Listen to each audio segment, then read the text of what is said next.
le mouvement MeToo, curieusement, lorsqu'il est arrivé, je l'ai évité parce que je n'étais pas prête.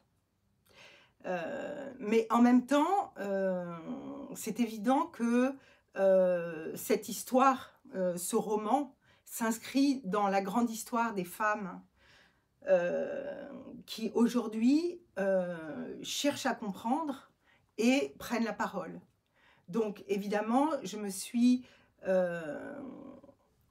inspirée et j'ai été traversée par ce que j'entends et ce que j'ai lu et les femmes que je suis aussi allée voir qui m'ont habitée aussi.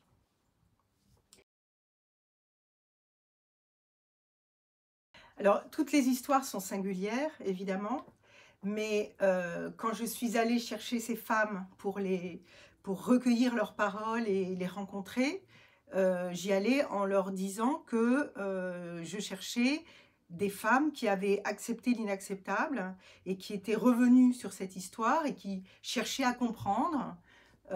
Et donc, c'est ça l'invariant. C'était des femmes qui étaient conscientes de ce qui leur était arrivé.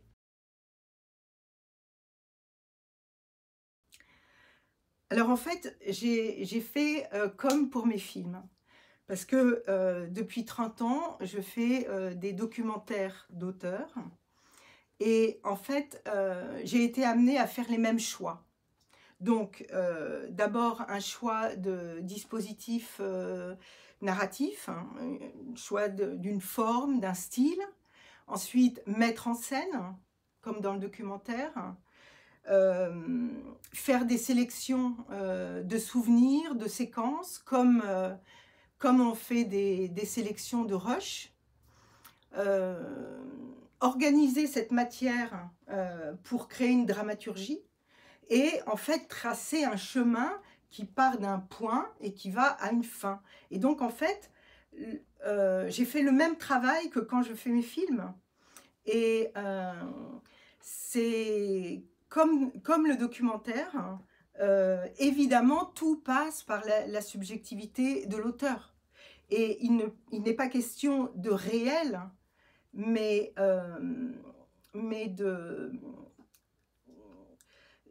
d'interprétation du réel. Et ce qui compte pour moi le plus, c'est d'être juste. Ce qui est aussi très très important, évidemment, c'est la beauté. La beauté de la phrase ou la beauté de la séquence. Et c'est pas tellement la réaction qu'auront les autres à la beauté ou pas de la phrase, mais c'est moi, est-ce que j'ai atteint ce que je voulais atteindre, qui me fait dire à un moment donné, bon ben voilà, c'est ça, la phrase est telle que je la voulais. Pour moi, ce livre, c'est d'abord, avant tout, un objet littéraire qui passe par le plaisir de l'écriture que je me suis autorisée. Parce que d'habitude, j'écris pour le cinéma, c'est-à-dire j'écris des notes d'intention, des notes de réalisation, des textes qui me permettent de trouver le film et de trouver les financements. Mais là, je m'adresse à des lecteurs et à des lectrices. Pour la première fois, je m'autorise à ce plaisir-là. Et en fait, ce processus de l'écriture m'a embarqué, en fait. C'est-à-dire m'a fait sortir de mes rails, m'a fait faire des découvertes. Et c'est ça qui m'est arrivé, en fait. C'est-à-dire que l'écriture me pousse à faire des découvertes. Et ce que j'espère, c'est que les lecteurs et les lectrices éprouveront aussi ce que j'ai éprouvé en l'écrivant.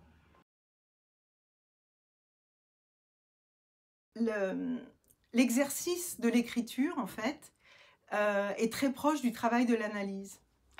C'est-à-dire que ça passe par des souvenirs qui reviennent, ça passe par des rêves, des associations d'idées, des chutes de corps, des maladies, des effondrements. Et en fait, c'est le pouvoir des mots qui est au cœur du travail de l'écriture et au cœur du travail d'analyse, qui fait que, en fait, on devient sujet de sa transformation. Et en fait, on raconte l'histoire qu'on a besoin de se raconter. C'est ça qui compte.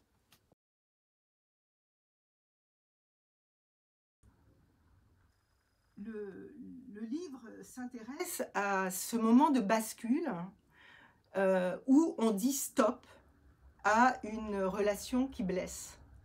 Et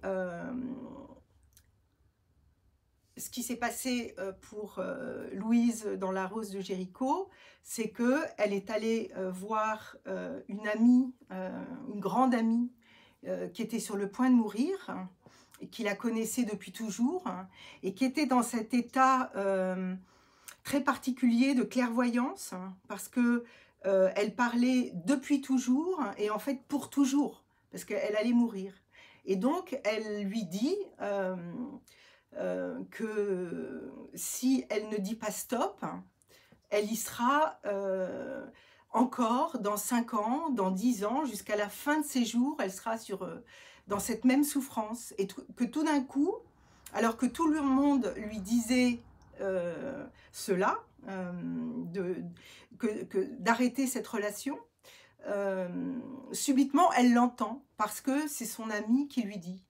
Et quand elle rencontre les femmes de Marseille, effectivement, à chaque fois, on sent bien que ce moment de bascule où on dit stop, ça tient des fois à un cheveu.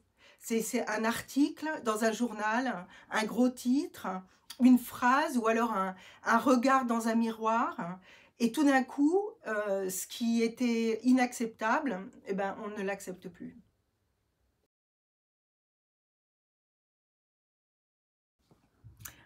Alors, au terme de cette enquête, de cette exploration, Louise tombe sur sa mère, qui est le point d'origine de sa faiblesse, de ses faiblesses, mais aussi de ses forces. Et ce qu'elle comprend, c'est que dans son histoire, mais dans l'histoire de son ex-compagnon et dans les histoires des femmes qu'elle rencontre à Marseille, eh bien, c'est le poids des mères dans les histoires de chacun qui pèse, en fait. Un des matériaux qu'elle utilise pour comprendre, elle retourne à ses cahiers qu'elle écrit depuis toujours. En général, elle ne relit jamais ses cahiers parce que ce sont comme des jus noirs de souffrance qu'elle dépose dans les moments les plus difficiles. Mais là, elle a fait l'effort de les relire. Et là, qu'est-ce qu'elle trouve? Elle trouve des mots qui sont répétés année après année, répétés, oubliés, re-répétés, qui lui donnent la nausée, en fait. Et ce qu'elle voit en lisant ces cahiers, avec le recul du présent, comme une espèce de différence de potentiel, elle voit comment l'emprise fonctionnait de l'intérieur. En fait, lorsque j'ai trouvé le dispositif narratif de parler à la deuxième personne du singulier, c'est-à-dire le choix du tu, j'ai trouvé comme une clé qui s'est imposée parce qu'elle était nécessaire, et de là, tout a découlé. Parce qu'en fait, c'est l'histoire d'une femme qui écrit et qui s'adresse à la femme d'avant, qu'elle tutoie, et cette femme d'avant qui acceptait l'inacceptable, qui écrivait dans ses cahiers ce qu'elle vivait et qu'il l'oubliait après. Et en fait, en allant comme ça dans ses cahiers et en se parlant à soi-même, d'espèce de tension intérieure entre la femme du présent et la femme du passé, elle comprend comment fonctionnait la dissociation. Et en fait, la dissociation, c'est vraiment ce qu'il y a au cœur du livre. En fait, ce livre, je l'ai écrit pour moi d'abord, parce que j'en avais besoin. Mais après, j'ai eu envie qu'il soit publié et qu'il devienne un objet public, parce que je voulais mettre à nu les mécanismes de l'emprise, qui peut se passer, qui peut s'installer et perdurer dans un couple, mais pas seulement un couple, hein, dans d'autres relations comme au travail. Et donc, c'est ça que je voulais faire, c'est de mettre à nu les mécanismes de comment une relation toxique peut s'installer dans la vie des gens. Et ça, je pense que c'est ça que j'avais envie de partager avec les lecteurs et les lectrices.